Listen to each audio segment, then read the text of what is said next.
Hello. Here we go. Hello, everybody. What is going on? It is Skip, and it's another episode of the Skip Happens podcast where hometown stories meet country music and the people behind the scenes get their moment in the spotlight. It's going to be a good one. Yep, today's guest is one of those guys who holds it all together from the drum throne. He's currently touring. Get this. This guy right over here, where am I pointing? Right over there. He is the drummer for Nashville artist Zach Top. I know. I look at the CMAs the other night, and who do I see? He's in every video, every television shot, everything. And he's helping to bring that classic country sound to stages all over the country. But before the tour buses, before the big crowds, it all started right here in central New York. He is a West Genesee alum, took the long road from local gigs to the national stage. He's from Shifties to the big stage in Nashville. It's so cool. And you know what? He's just getting started.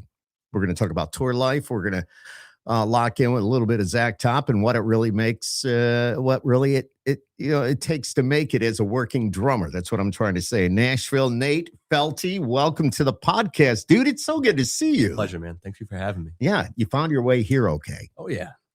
Yeah. So let's just start right from the basics. Tell us a little bit about you, Nate, West Genesee alum, back in the day. Yeah, man. Go Cats. And how did drums become your thing? I mean, is this all started with West Jenny or what? Yeah. Super young, randomly just took to rhythm for some reason. That's cool. Yeah. Just, you know how when you're little and I mean, some schools have this, but we had it at West Jenny where you walk in and you try out all these different instruments in the band room as a young kid, you know. I remember that. And I'd try and play trumpet and be like, what is this? I don't know. No, that ain't it. And then a reed instrument like a saxophone. And I was, no, that's not it. Oh, I love the saxophone. And then I do too, but I know that I'm not good at it. Right. Then it came around to the drums, and music teacher there was making a rhythm, and he's like, match this rhythm for me. So I matched the rhythm. He's okay, great. Now match this one. Okay. Take this hand and do this, and then take this hand and do this twice as fast. And I was just kind of, I'm a little goofy, 8-year-old or whatever. And I love it. Just matched all these things. And he's like, hang on one second. And he went and talked to my folks, and it's basically like, we should think about doing some music, some percussion for him if you find it in your heart, basically. So yeah, that's kind of the beginnings. Yeah. Do you remember who that was? Teacher? Oh man. And would you go back to him today and go, thank you? I'm not sure he's still alive today. I mean, if he is, I apologize. Mr. Sipley is his name. Mr. Sipley, dude. Because him? we mentioned these names, and I said, oh yeah, I remember that because I am a West Genesee grad as well, although many years before you. Yeah. But still, Mr. Sipley, yeah, yep. Miss Bruce Burt with the band. Yep. Man, just. And another great West Jenny grad, Nick Barada another one. Yeah, he was a fantastic percussionist. He was then he ended up leading the band, right? Yeah, or for a short time, and he's gone on to do some incredible things. Yeah. I know he worked for Warner Brothers. Yeah, so cool. But he was another guy that just kind of we worked together briefly, and he spoke with my parents, who parents are West Jenny grads also.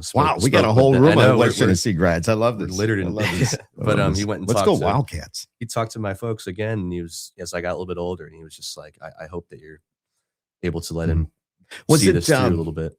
But Nick played what's the three drums that. There's what? The quads. Is that what they call them? Yeah. I know, but it's always exciting to, being at the parades and stuff. Right. And back in the day. He had incredible facility too.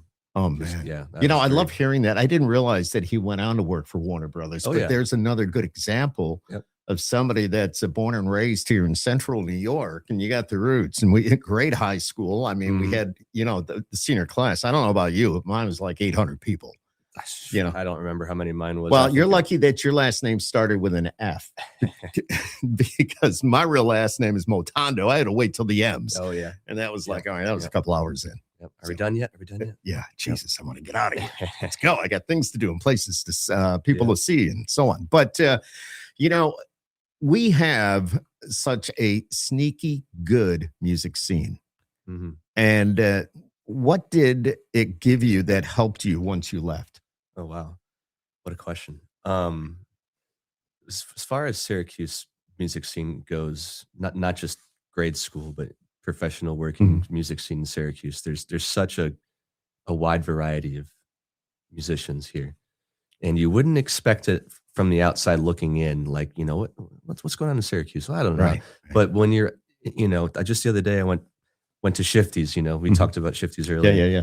And had some friends playing, and we had 8 inches of snow coming down in a couple of hours the other night. And that's crazy. And I, of course, carted through all that snow, and I opened these doors, and it's a room full of music lovers, and I heard things from like the Meters to, to like Grateful Dead to Don't you love that? Earth, Wind and Fire, all in one band's set, to Stevie Wonder, and in this room full of people dancing and having a good time, and it could be 0 degrees with a foot of snow on the ground. It could be 100 degrees, and it's the same energy and the same love and appreciation for people. And I've had some wonderful sort of, I think of them as like father figures, mentors here that still are playing here week in, week out, doing great things. Nate, I have to ask, when you come back home, which I would assume you try to make it back to see everybody around the holidays as you're sitting here with me today, but does it hit differently knowing that you're doing this on a professional level? I try not to think about it. Really? That's amazing. It's fun. It's we always say, like, the dream is to do something you love, and whatever the quote, you'll never work a day in your life, which I think is very false. You will work hard, but you'll enjoy the work that you do. I try not to think about it, to be honest, because I like to think about just why I love it, and it's the music being made, the people I'm making it with. I'm not someone that chases any kind of attention. You're just doing your job. I just love to. You're doing what you love. Yeah, exactly. If I can just keep rhythm going, I love that. keep time, and make people happy. Yeah, but you're doing it for Zach Top. Yes. Come on, let's be real here. Yeah, he is one of the hottest artists right now. And I know that from doing what I do with the radio scene. And I've been doing that a long time, and being the music director here in the Q's for what we play and what we don't play. Zach Top is, hit after hit after hit. And I got to tell you, every time I play one of those songs, I do mention your name when I come out of it, and I say, always remember that you hear the beat. That's our boy, Nate Felty. So too kind. But but you deserve that. You deserve that. Without the drum, where would they be? Without the beat. Right. I don't think about it. And was this your first year on the CMAs? On the actual show. On the actual show. Yep. The curtain went up, and I went, there's Zach. There's Nate. Exactly. Yeah. That's cool. It's a well-oiled machine, that whole operation. Yeah, I know. You're in it's in Bridgestone Arena, where the NHL team, the the Predators are playing. Yep. So they fill that entire arena with cameras, and it's amazing. All sorts of craziness, and then they fill it with all sorts of people, and then they make this whole production and build stages catered to whoever's performing. So it's amazing. I've had the opportunity to broadcast live from Nashville for the CMAs for a lot of years, and being able to go to the show. You're right; it's a huge production. Yeah. And I'd come to find out, the last time I went, we watched it from a bar down on Broadway, just to stay out of the mess and all that. But if you've never seen it, it's amazing, because it's television. They stop for the commercials, and they say, okay, we're coming back in 30. Coming back in 10, 9, boom. Then everybody starts clapping, and everybody, and the seat fillers move around depending on who's coming up next and everything. So that was so cool. That's so cool. But, take us, Nate, if you would, when you first got the call to play with Zach Top, how did all that go? Man, so I had a mutual friend that was in the band at the time.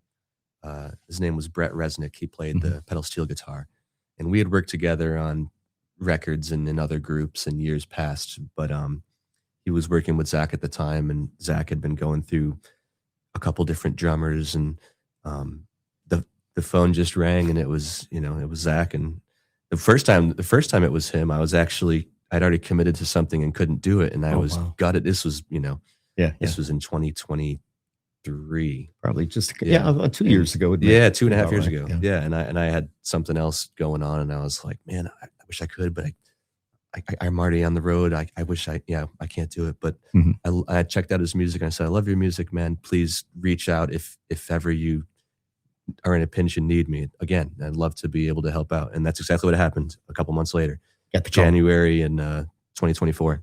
Wow. Yeah, I got a phone call from Zach about a week and change before this run of shows he had.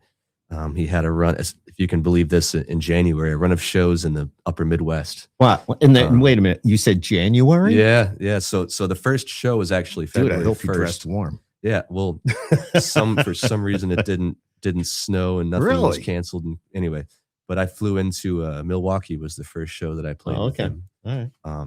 And I'm somebody who's very forensic when it comes to learning music. I have all these, like, I call them weird notebooks. There's all these like college ruled notebooks full of my own weird notes, charts that I make for songs that I learn. Yep. That's so cool. Yeah, I mean, I just, it's just my shorthand way. The way you do it.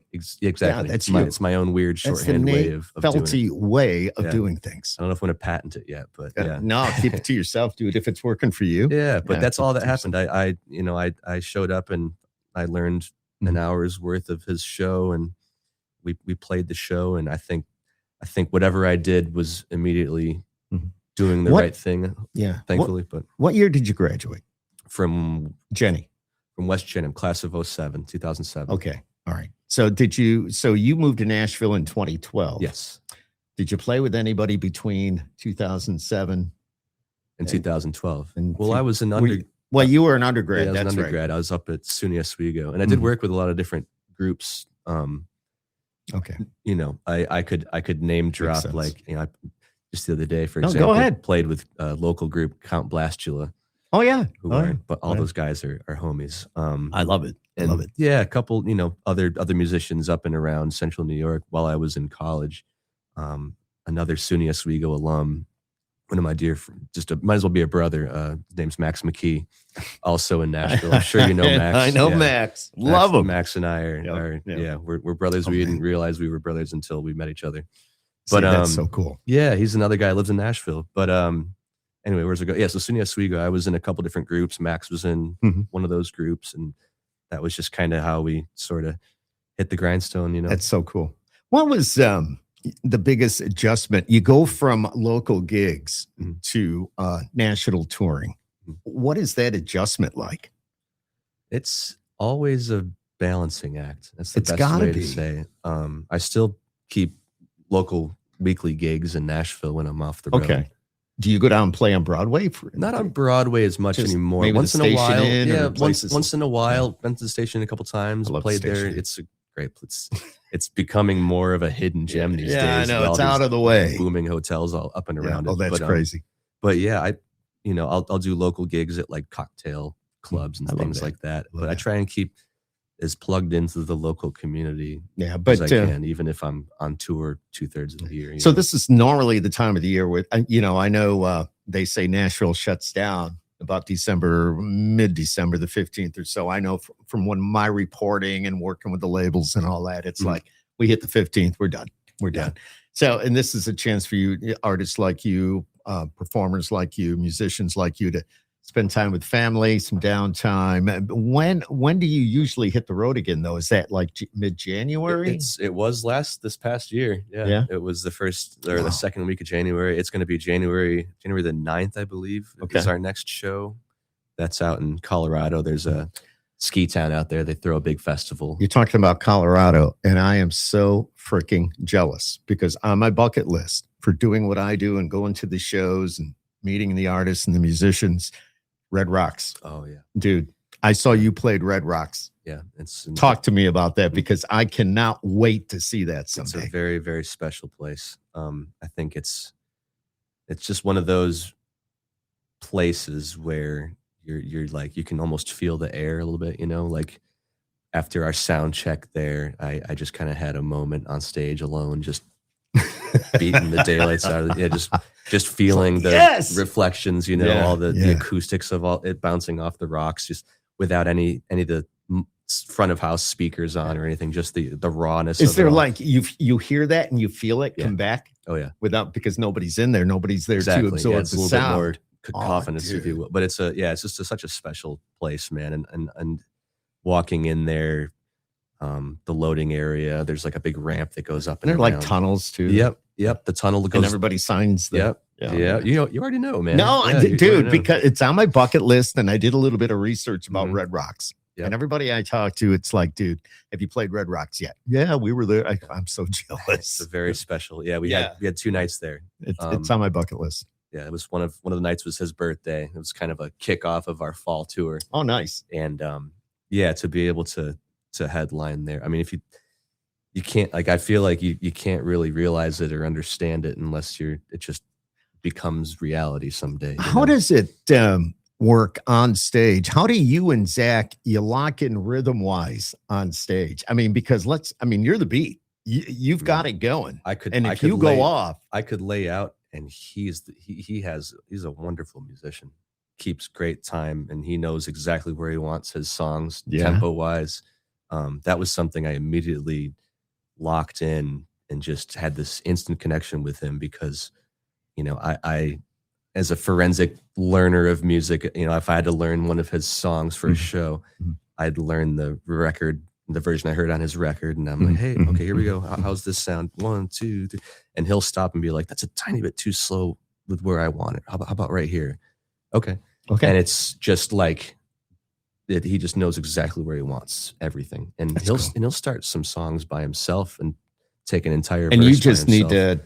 And I know right where the tempo needs to be, but he does too. So it makes it. I feel like my job is not that as tricky as it may seem because he's someone who is so locked in with his own rhythm. Was there ever a time where you and him would look at each other and go, "What the F did you just do?" Or Yes. like, whether he did something or whether you did something, and then it's like, "Oh crap!"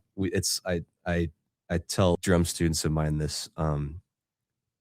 It would be, I think, one of the most clever ways you can show somebody that you're really listening to what they're playing is to like give a little like spice to some, if it's a drummer, just a little act, like a little rhythmic hit or something.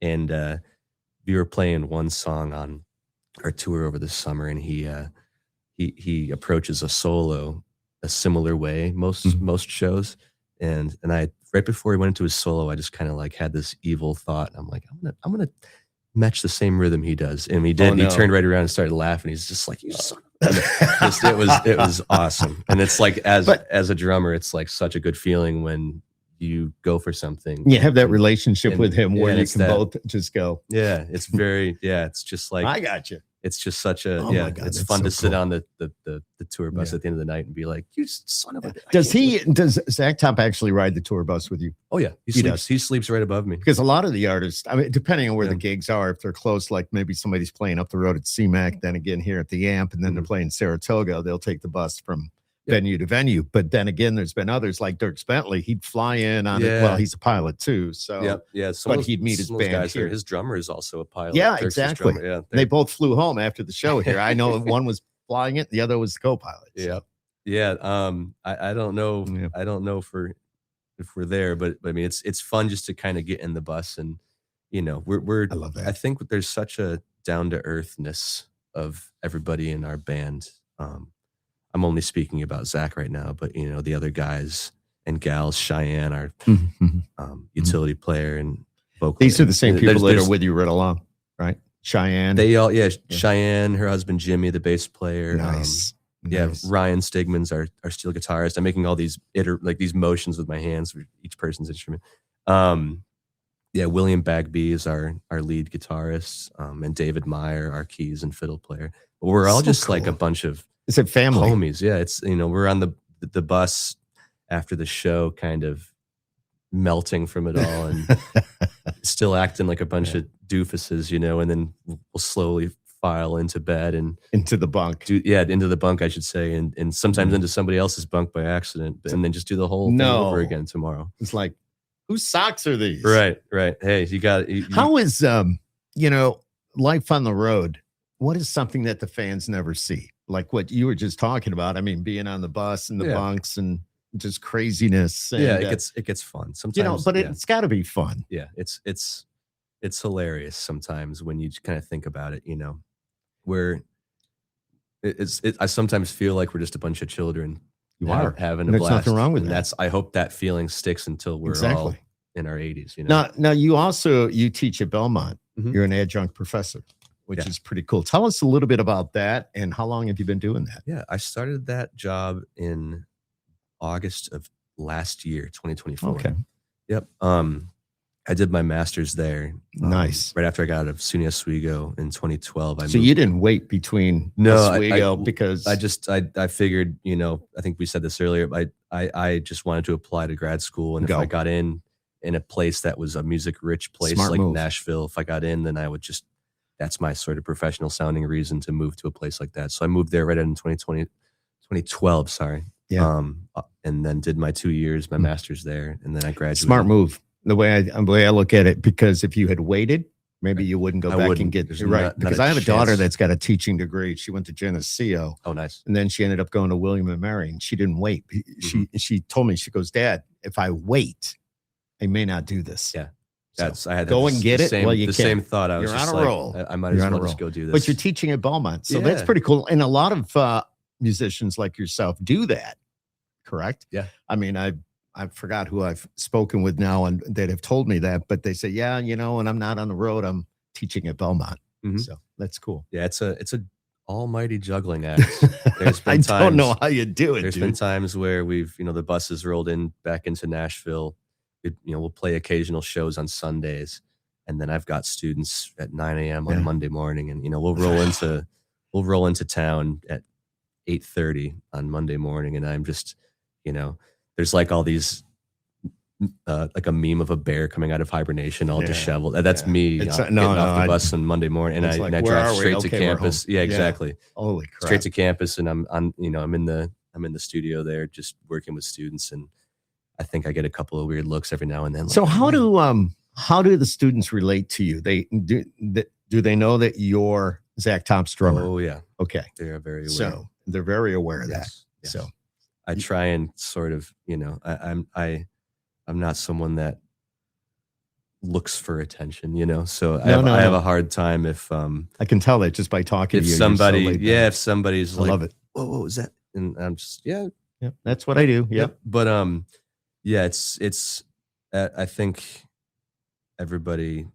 all the drum students at that school, that's a pretty big music school. There's I think there's like almost 100 drum majors there. I think they all know that I hold that position. But they also know that I'm going to be fair and equal to everybody. And you have to be. Like you can be buddy, but if you're not showing up doing the work, then you're going to hear about it. Just because you downloaded all the Zach Top songs does not mean I'm going to give you an A for this course. There's no kidding, teacher pet with that. No, exactly. Well, that's good. That's a cool deal. It's fun, man. It's fun. And how does that work when you're on the road? Yeah, well, that's just it. How does it's so you got that balance that you need to work out. Yep. And sometimes our schedule has been such that the bus will leave Wednesday afternoon, evening, or we'll fly out if we're going somewhere cross country, for example. We'll fly out on Wednesday, and then we'll play usually Thursday, Friday, Saturday, sometimes Sunday. Did you guys go to C2C? Down in Australia. We went there this past March. Yep. Dude, how was that flight? Long. Long. It's it's long when you you just think for it's a 14-hour and it was flight. A commercial flight, right? Yeah. Oh yeah. Yeah, you didn't get the man, that was hard because you're just so melted. I would love to see that. And somebody like you, this is an opportunity for you to see the world too. Yeah, that's incredible. Doing what you're doing. But it doesn't mean that after a long flight, it's the last thing that I think any of us wants when we get off of a 14, 15-hour flight in Sydney, Australia is, Jesus Christ, is that Zach Top over there? They're already the attention starts to build and you're just please. I know. I get it. We're almost home. I get it. And I've seen people do that. I mean, doing what I do and all the years that I've been doing this, and it does annoy me. I'll be honest with you when it's like, okay, look dude, they just pulled in. You just let them go, get a little rest, get something to eat, use the restroom, maybe, Yeah. yeah, exactly. But it happens, and you have your fans. And I guess on the other hand, you got to be thankful for the fans. Absolutely. It's because amazing to go across we'd never done anything in Canada, I guess, but like a proper international trip. Australia was our first sort of that's cool. other side of the world experience, and we were all very excited, but we also had that thought of like, I hope people know who we are and appreciate what we're doing. And it was such an incredible feeling to just get off the plane and have that kind of fervor, everyone was so buoyant and just like, it lifts you right up into a special place, Yeah, country's so big there too. Yeah. It's huge. You would never think. I know, for example, not Australia, but if you go to Ireland, there's something about our country music that they're just like, they'll sing every word of every cut on the album back to you. Yep. Yeah, we'll be going over there. End of February, early March. Yeah, coming up. All right. So where in Nashville do you live? Do you live obviously outside of town? Not too far. I live right in the east side, Nashville area. It's there's a park across the river from downtown, Shelby Park. Oh yeah. And just outside of that park is where I got live. You. Yep. So you got your own place. So I have two other musicians. Okay. Right. Two brothers that are brothers. Everybody's a brother. Great friends. Yeah, pretty much. Yeah, that's cool. That is. Do they play? The one brother plays bass for the Brothers Osborne. No kidding. Yeah. So and the other brother is a brilliant luthier. He repairs and fixes guitars. You got everything right there. Then. Yeah. It's. Can he fix a drum kit? Right. I haven't tasked him with that yet. I don't want the rent to increase. Do you so they supply the drum kit for you? You tell them what you want? Yeah. Because I know obviously you have your own drum kit, but for you to carry it around everywhere would be rather difficult. Yeah, that we and now it's nice to have the roadies. Yeah, Zach had a kit that he really liked, an older Gretsch kit that he really liked, and he just he was like, man, these are the drum shells I already have. I really love how they sound. I'm open if you want to bring anything else in. And I'm just like, we already got what you like. So as someone that was coming into an already oiled machine a couple of years ago, I was just like, well, if he already likes that, I'll just bring my cymbals, snares that I like. You can slide in to play pretty much any kit. Because I know there's been shows we've done, we've had to supply a drum kit. Yeah. So yeah, we bring ours just about everywhere we can. What's your go-to kit? I do love Gretsch. It depends. I'm one of those kind of chameleon type people that loves different styles of music. So it depends on what the music is to answer that question. But yeah, I got you. I think in any scenario, I love a good Gretsch kit. I love a good Yamaha kit. I think a Yamaha kit would be my choice for recording music. It does, yeah. But you're doing a good thing. So far, you know what I mean. Yes. so far, you're blessed. What are your biggest, I hate asking this question. I don't even know why I put it on here. What are your biggest drumming influences, country or otherwise? I always hate asking. So tell me who's your influence, it's all over the place. Again, there's, so a little musical background of mine to preface that answer is, I think touring with someone like Zach, where it's all over social media and the industry and all that. I think anybody that meets me through Zach's work thinks like, right, this guy's must be a great country drummer, and I do love playing country music, but I also love, I grew up playing like jazz and soul. Really? They like R&B, blues. It's all good. Yeah. Though. Yeah. And like, so to go back to answer what your influences, like I grew up on classic rock, John Bonham, with Led Zeppelin. Yeah.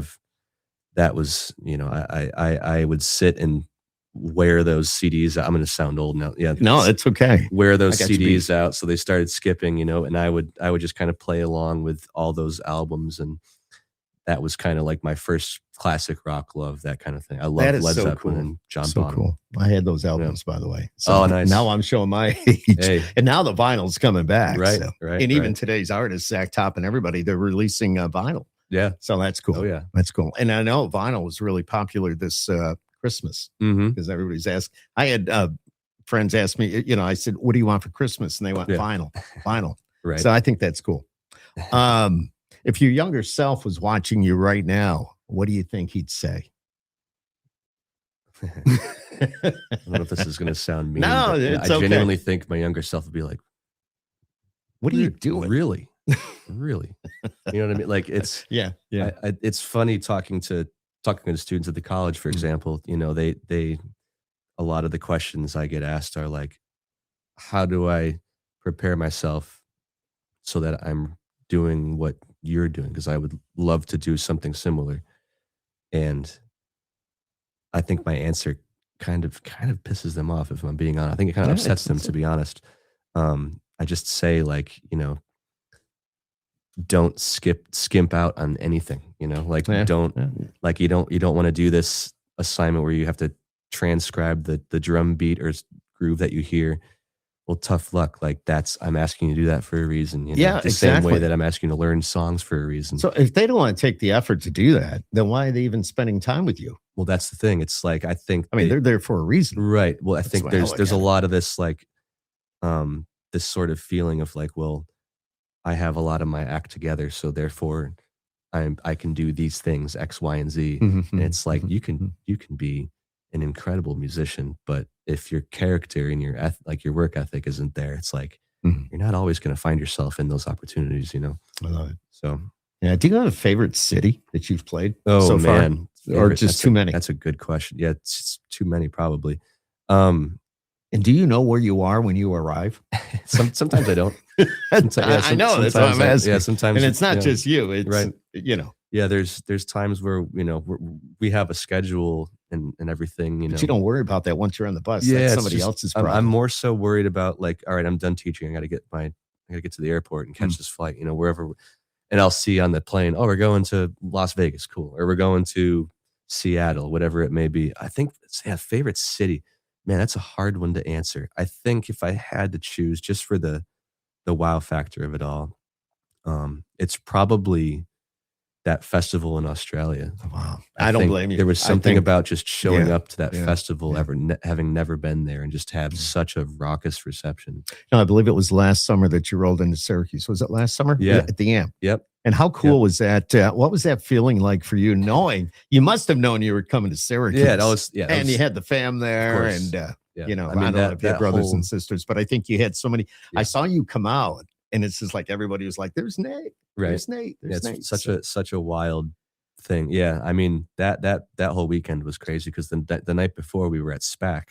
Yeah, and memories of like Dave Matthews Band at SPAC and all, that was like, and it still happens. The talk of high school, every single end of the year in high school was like, you're going to SPAC. That was every June. Yep. And to be there on the stage, it was like, wow, okay, this is a different thing, That's so cool. And then rolling up to Syracuse the next day, I got out of the tour bus and just kind of, the familiar smells, the lake, the beautiful breeze of Lake Ontario. Well, the breeze of Lake Ontario is one thing, but that was like on Onondaga. Sorry, yeah, Onondaga Lake. And it was a hot day. That was a really hot day. We thank the good Lord. Lake. Yeah, they've done a lot to get Onondaga Lake cleaned up. But to be honest with you, I know they say you can eat the fish out of there now and this and that, but just knowing what its past is, I'd rather not. And I'm not dissing anything, but I did have to laugh. And it's a story when we did the radio thing and we're backstage and Zach comes out and we're just kind of, shooting the shit and having a great conversation. Asked him what he did. And he was talking about shooting hoops and how hot it was. And he goes, then he went for a swim. And I just looked at him and went, dude. Like, you have this many hours left to live. Yeah, exactly. He goes, well, it was hot. And I did see a few dead fish on the shore. Okay, Zach. All right. I'll check on you in an hour. Do you remember the actual show when he said that, like the audible silence in the crowd when he said it was like somebody took the needle off the record, He what? Yeah.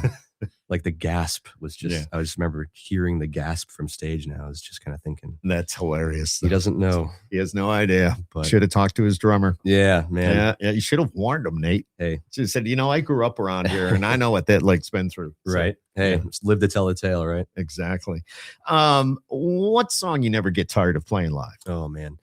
Probably it's a banger. It's I Never Lie. Yeah. I love Because Zach will It look starts up, with you, right? Zach will look up at me when he's ready to start the song, and I Yep. just do 2 stick clicks, the boom, right in. And I think like as soon as the full band comes in, a couple beats later, everybody immediately knows what it is, and just like the Can feeling. you hear the crowd singing back to you? Oh yeah, even where you are. Mm-hmm. Oh yeah, wow. Yeah, it's What kind of wild. feeling is that? I know it's got to be out of this world for Zach. He's up front, he's the front man, but you being back on the drums.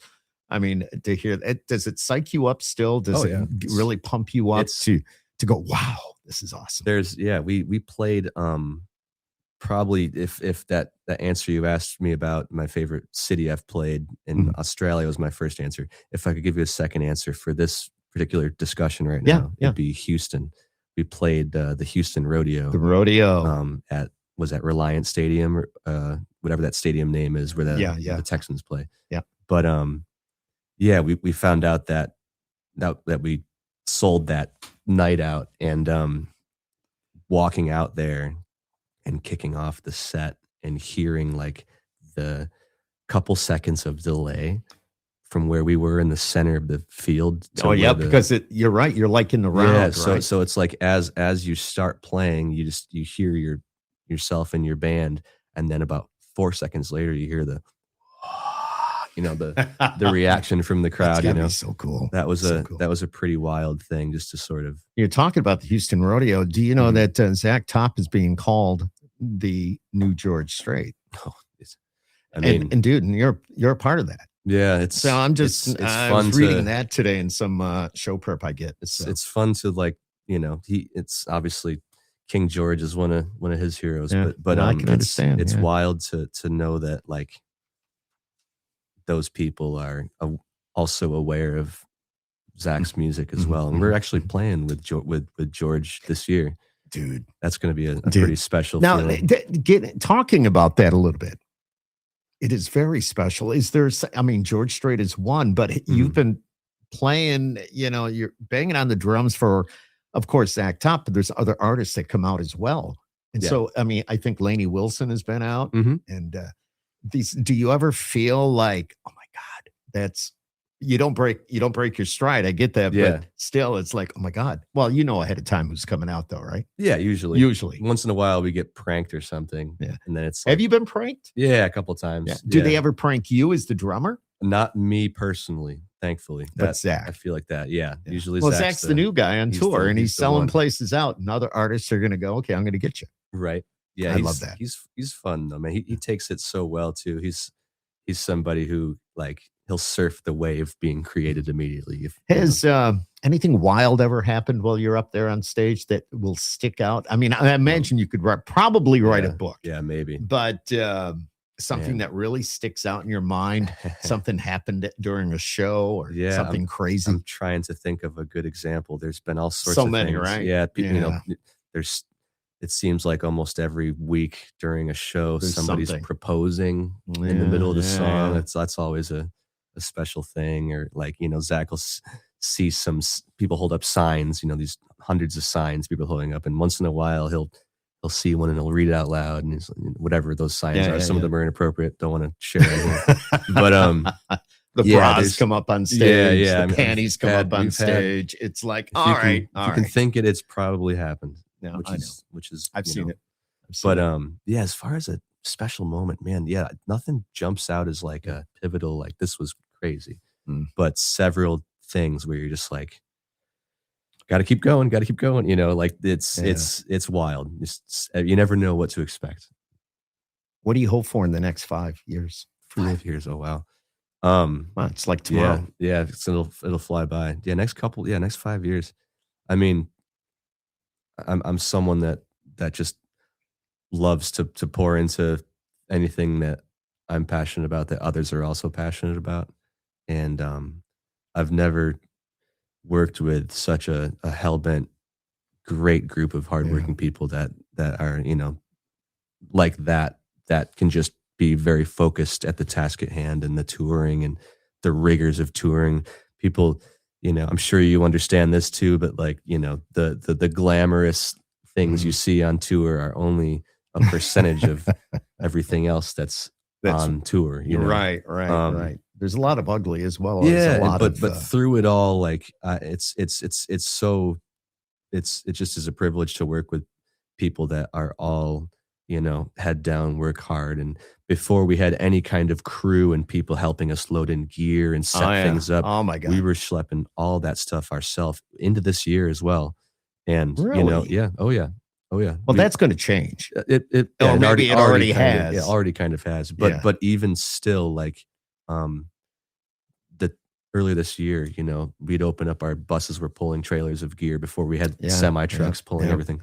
And you know, the first person to grab cases out of the trailer would be Zach, or it would be our hands guitar, on, our other guitar, our bass player, or you know, myself, or our steel guitarist. And I think that sort of work hard ethic has always kind of been at the forefront. So I hope that it pays off, stays the same over 5 years. And I think that same passion. Yeah. You know? It's going great now. You said, you know, now you've got the trailers that you got people that do all that for you. Yeah. So, which is also a weird feeling. I'm someone, you know, go ahead. I'd say I've always someone like I've been taught to put my toys away when I'm done, you know. So it's weird. Is it kind of hard to say? It's weird to get up and be this. like, yeah, it is kind of weird. It's a privilege. It's very nice, you know. I'm very grateful for it. But I also just want to be like, I can do it. I got this. I got this. I did this. You know, I'll pick up after myself. You know.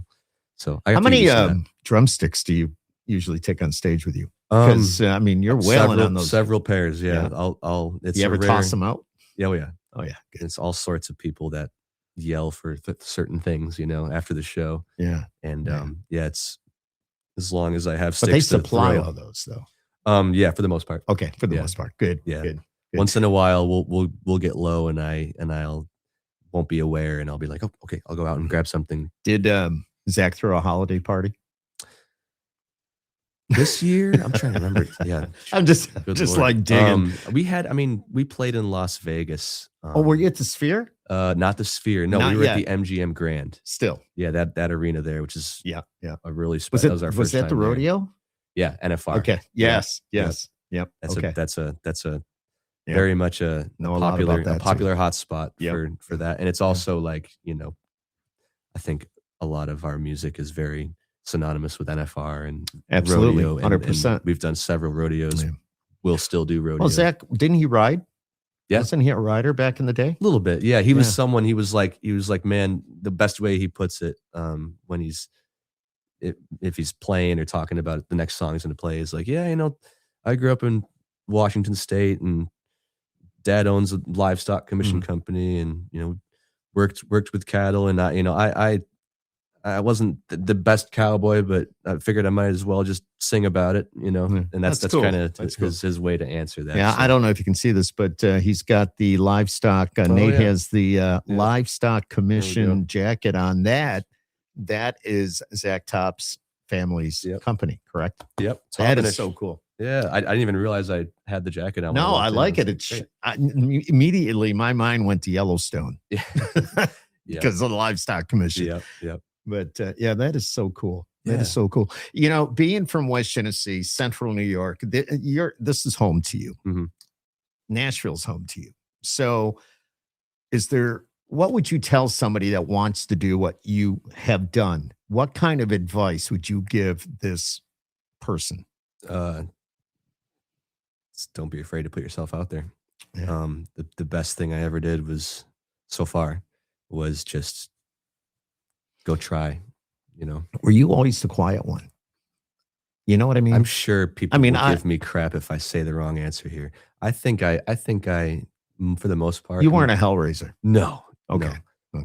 I would raise hell by default if things got crazy throughout the night during a show or whatever. But I was never the one causing the commotion. Exactly. I would join in happily along the way. But yeah, no, my if I could give any advice to anybody, I think it takes a lot of sacrifice. But you got to be willing to do that. Yeah. And you have to be willing to know that it's not going to show up overnight. You know? And how do you accept change? You know, we're at a point where there's a lot of change going on. Oh, yeah. whether, you know, from the musician standpoint, from the actual artist standpoint. We're working with AI now. I know with radio, with what I do, there's a lot of AI stuff going on. How do you handle all that? I just try and not think about it. Let it take over my brain. That's the Good. exactly. I mean, when I'm not touring with Zach or teaching or gigging, I'll do work in the studio. I'll record, and sometimes not just for artists or musicians, but sometimes for music licensing. Oh, that's right. I'll record for television ads and stuff. Gotcha. And several of those that have ended up getting picked out and put up. So that's like an extra paycheck for you. It's like putting gas in the truck. It can be, and it can be that's cool. Better than that. That's cool. I love that. Which is nice. Yeah, but doing that, you work with producers in that licensing that speak of AI with, you know, with anxiety and disdain sometimes, because they're like, man, you can just plug in an idea and get all these songs out of it. And, see, that's not right. And you know, we're people that are pouring hours and days and weeks into a track that may not get chosen. Yeah. And I think back to the thing about advice, like you would give, it's like my sort of thought process is like, well, man, if I spun that a different way, there are musicians that didn't go to school, didn't invest in music school, that are on nationally touring circuits for the last couple decades. And I don't look at that and be like jealous and weird. You know, I just think of it as like, great, that worked for them. I'm like, I know that if I work hard and the right things show up at the right times, and I'm not afraid to go for it, you know. And then I think that kind of mentality will always kind of keep you above water. That's my honest thought of it. No, I like that. I like that a lot. When it comes to AI, I'm not going to get into it real heavily here, but because we all know it can be a really touchy subject. But from the radio standpoint, I don't agree with what it's doing with the music. Yeah, it can be, because I've listened to some stuff and I've gone, oh, well, no way. Yeah. And then, but for radio, whether it's writing commercial copy, if I need ideas, that's when I dig in and go, I need another word for whatever, or I want this to sound more exciting, and I just, maybe I'm having a brain fart, and then that's when I use it. Yeah. Or even to draw some graphics, it's pretty good. But I have to be careful with that too. Sure. So, yeah, it's I mean, so it's right there. It's right there. Quickly before I let you go, some of the big TV shows you've been on, were you on? Yeah. Yeah. I mean, what's that like to watch? Jimmy Fallon was that was a fun kind of where I was going. It was kind of that was in the middle of tour also. We played in New York like the next night after that. So you were there. So we were there. But we saw that. That's a did you? Yeah, that was a special experience kind of having, and it was funny, you know, the way that Jimmy was very cordial and friendly with us. He came right in and he's like, man, guys, I'm sorry, I dragged a whole bunch of hillbillies up from Tennessee for the night. Like we're like, man, whatever. No, he's funny like that. He was a good, he was a really nice guy. And it was also, you know, going back about how I have interest in other styles of music too. I'm a huge fan of his band, The Roots.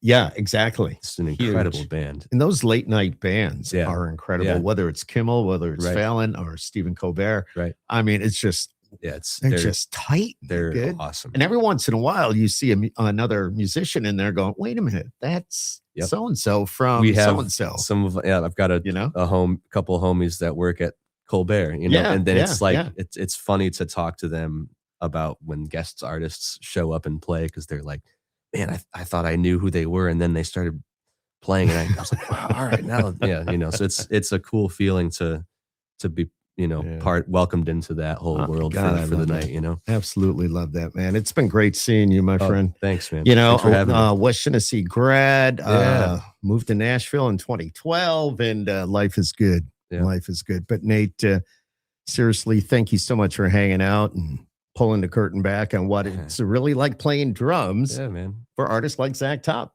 And also, I mean, studio stuff and all that on the side too. It's a privilege, man. And you have no idea where it can take you. So I see you have a Syracuse shirt on today, but you wear that around and people go, Syracuse. Oh yeah. And they well, we don't watch the basketball anymore, or Yeah. football. You guys need to rebuild. But right. Yeah. I get a lot of flack on tour for my support of the Buffalo Bills, for example. well, they got a big game tomorrow. Yes, But they do. I don't. Yeah, But, exactly. it's always entertaining when we roll up into a love it. town. It feels like anywhere outside of New York now. But I'll roll up into a town and Zach will introduce the band. He's like, from the great state of New York, and then there's usually greeted by thousands of boos. Yeah, he's like he's a big supporter of the Bills, and the boos amplify. And then could be worse. yeah, could be then- the Giants. Could be the Right. Then I'll have 10 seconds to Yeah. play a little drum solo or something and try and win people's trust back over, Yeah, that's But yeah, man, a lot of love for West Genesee. My teachers there. We talked about Yeah. Nick Barada. my Mike God. Stack, Nick's another one. He's my main drum teacher. I have to give him a shout out because absolutely. he's Well, been Here you are, a man. focal point in my life. Yeah, So made a big difference in very your life. grateful. Yeah, you should be. And I know you are. And just proof that hometown work ethic still matters, and that staying locked in, staying humble, and staying ready can take you a long way. And that's exactly what you've done.